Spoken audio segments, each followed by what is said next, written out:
दोस्तों आज मैं आपको इस वीडियो में भारत की मुख्य नदियों और उसके और जो भारत में झील है उसके बारे में बताऊंगा। तो दोस्तों मैं यहाँ पर मैप के द्वारा आपको भारत की जो मुख्य नदियाँ उसके बारे में मैं बताने जा रहा हूँ। तो कृपया ध्यान से देखें दोस्तों। तो दोस्तों जैसे कि दोस्तों आप देख रहे हैं कि ये मैंने यहाँ पर लिखा है मानसरोवर झील। तो ये मानसरोवर झील है दोस्तों। तो यहाँ पर मानसरोवर झील है जो ये तिब्बत में, ठीक है, चीन के तिब्बत प्रांत में है। और यहाँ यहाँ से तीन मुख्य नदियाँ निकली है। सिंधु है, ब्रह्मपुत्र है, सतलज है, ठीक है। तो ये नदियाँ जो है मुख्य है, जिसमें देखिए जैसे दोस्तों आप देख रहे हैं जो सिंधु नदी है।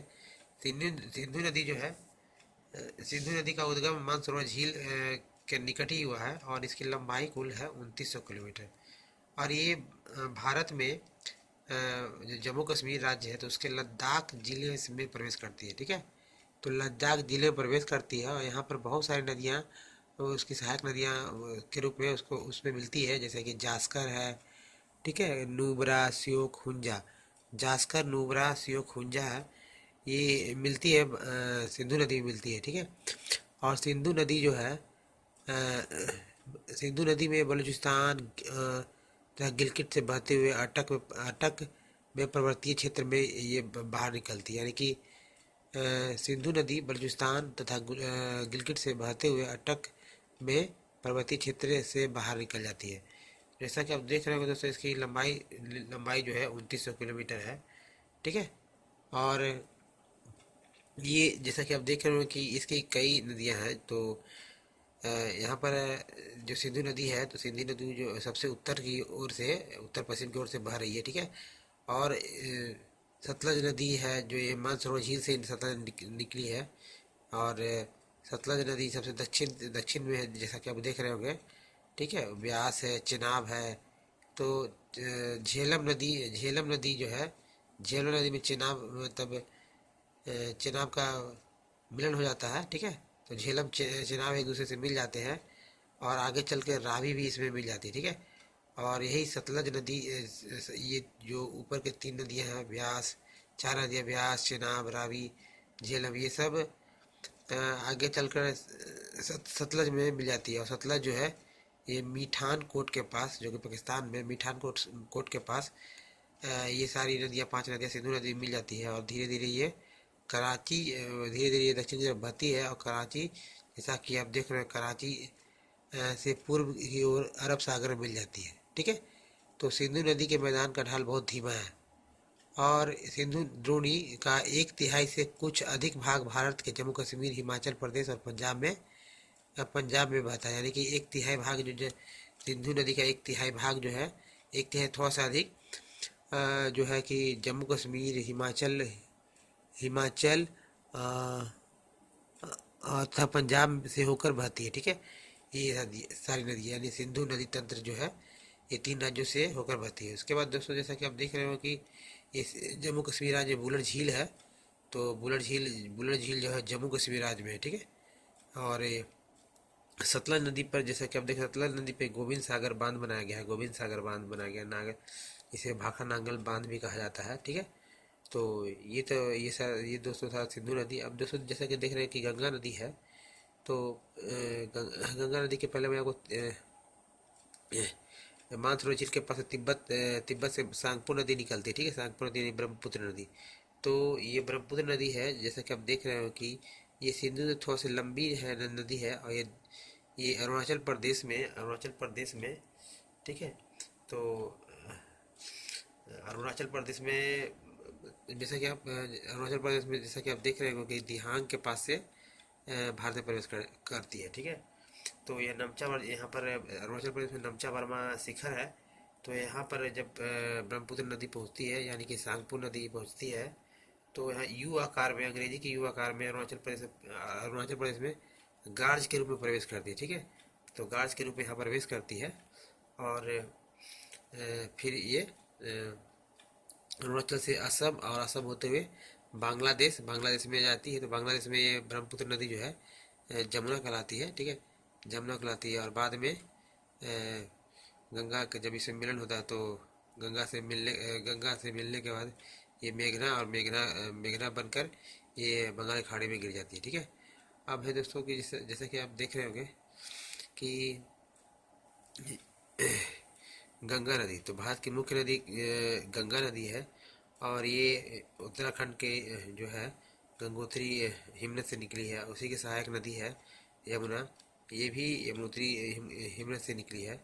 और भी कई नदियाँ हिमालय हिमालय नेपाल हिमालय से निकला है। शारदा, घाघरा, गंडक, कोसी, ये सारी नदियाँ जो है अ, नेपाल हिमालय से निकली है। ठीक है।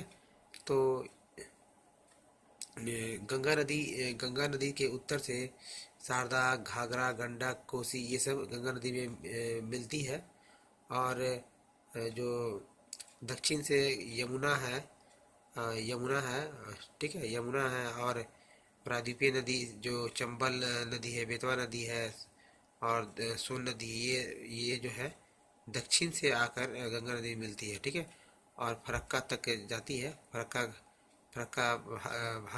तक जाती है और उसके बाद दो हिस्सों में बढ़ जाती है। ठीक है। तो आगे फिर ये बांग्लादेश में जब प्रवेश करती है तो बांग्लादेश से प्रवेश करती है और ब्रह्मपुत्र नदी के साथ मिलकर ये भी जो कि ब्रह्मपुत्र और गंगा नदी आगे चलकर मेघना बन जाती है और बंगाल खाड़ी में गिर जाती है। तो दोस्तों देखिए, ये सोन नदी के पास ही गोविंद बल्लभ पंत सागर भी है। ठीक है, गोविंद बल्लभ पंत सागर है। और जैसा कि आप देख रहे होंगे कि यहाँ पर चंबल नदी है, बेतवा नदी है, ये है मध्य प्रदेश की नदियाँ हैं। और राणा प्रताप सागर, गांधी सागर है, ये सब चंबल नदी पर ही है। ठीक है। तो इसके बाद जैसे देखो दोस्तों देख रहे हो कि ये देखिए नर्मदा नदी है। नर्मदा नदी जो अमरकंटक पहाड़ी के निकट से निकलती है। और ये मुख्य रूप से नर्मदा जो है मध्य प्रदेश और गुजरात राज्यों में बहती है। ठीक है। तापी नदी जो है ये मध्य प्रदेश के बैतूल जिला जो बैतूल जिला में सतपुड़ा श्रृंखला है, तो वहाँ से निकलती है। और ये मध्य प्रदेश, गुजरात और महाराष्ट्र, तीन राज्यों में ये बहती है। ठीक है।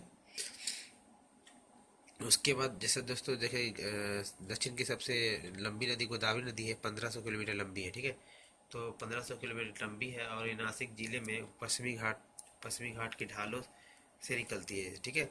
और ये महाराष्ट्र में 50% एरिया कवर करती है, यानी 50% जो है महाराष्ट्र बहती है। उसके बाद जो बचा 50% उसमें मध्य प्रदेश है, उड़ीसा है, आंध्र प्रदेश, ये तीन राज्य में, यानी कुल 4 राज्य में होते हुए ये गोदावरी जो है निकलती है, बंगाली खाड़ी में जाकर गिर जाती है। ठीक है।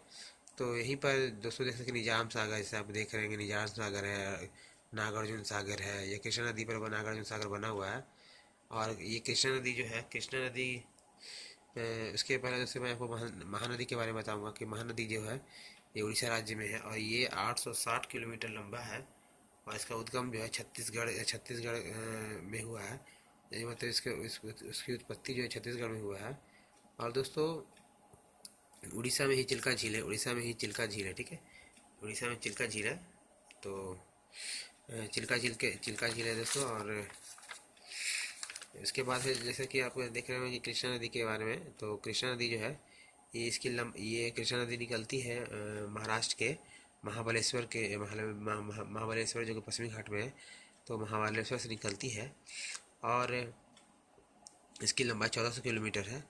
और कृष्णा नदी पर भी नागार्जुन सागर बांध बनाया गया है।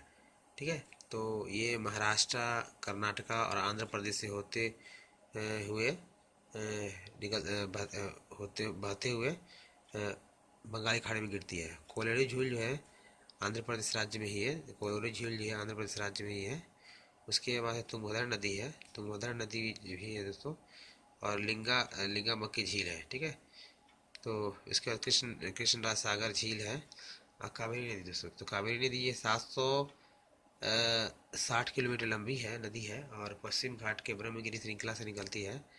तो ठीक है, ये तमिलनाडु, केरल और कर्नाटक के क्षेत्रों में फैला हुआ है। और पुलकट झील दोस्तों देखिए, पुलकट झील जो है ये पुलकट झील है, उड़ीसा तमिलनाडु में है। क्षमा करेंगे, ये पुलकट झील तमिलनाडु में है, ठीक है। वेम्बनाड झील जो है केरल में है। वेम्बनाड झील जो है केरल में है दोस्तों। तो दोस्तों ये भारत की थी मुख्य नदियाँ। तो झील है कुछ, ठीक है, झील है कुछ, बांध है, इसके बारे में मैंने आपको बताया है।